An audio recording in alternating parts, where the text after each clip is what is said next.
उसे कहकर कोई फायदा नहीं, मुझे कहकर कोई फायदा नहीं, तुम्हारे भाई को कहकर कोई फायदा नहीं, वो हमेशा ऐसा ही करेगा। तो इस तरीके के सेंटेंसेस को इंग्लिश में बोलने के लिए कौन सा स्ट्रक्चर का यूज किया जाता है, let me tell you. And before that हम लोग ये जानते हैं कहकर कोई फायदा नहीं, इसको इंग्लिश में क्या बोला जाता है। इसको इंग्लिश में बोलते हैं there is no point in saying anything to. अब बात करते हैं इसके स्ट्रक्चर की। स्ट्रक्चर में सबसे पहले राइट करेंगे there is no point in saying anything to, उसके बाद कोई ऑब्जेक्टिव केस, या नहीं तो अगर नाउन आएगा तो नाउन राइट करेंगे, प्रोनाउन आएगा तो ऑब्जेक्टिव केस में ही आएगा।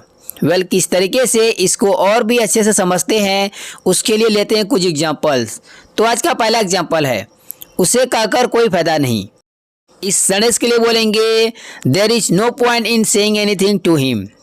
There is no point in saying anything to him, लड़की रहेगी तो हर कर देंगे। नेक्स्ट सेंटेंस तुम्हारे भाई को कहकर कोई फायदा नहीं। इस सेंटेंस के लिए बोलेंगे there is no point in saying anything to your brother. There is no point in saying anything to your brother. Next sentence मुझे कहकर कोई फायदा नहीं। इस सेंटेंस के लिए बोलेंगे there is no point in saying anything to me. अगर सेंटेंस को पास्ट में बोलेंगे तो वॉच लगा देंगे, जैसे उसे कहकर कोई फायदा नहीं था।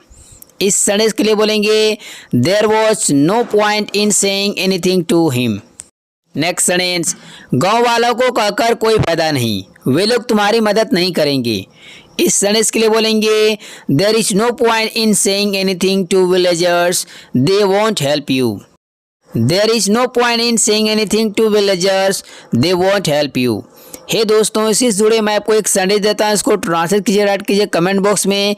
यदि आप कोई गलती करेंगे तो मैं आपको करेक्ट करके बता दूंगा। दोस्तों वीडियो कैसी लगी, अच्छी लगी थी लाइक कर दिए, मेरे चैनल को सब्सक्राइब कर लिया और बेल आइकॉन को वेट कर ले ताकि मेरा रोज आने वाले वीडियो की नोटिफिकेशन बिल्कुल टाइम पर मिलती रहे। तो मिलते हैं इसी तरह के एक और मजेदार लेसन में। Till then keep practising, keep smiling, have fun, take yourself, bye bye.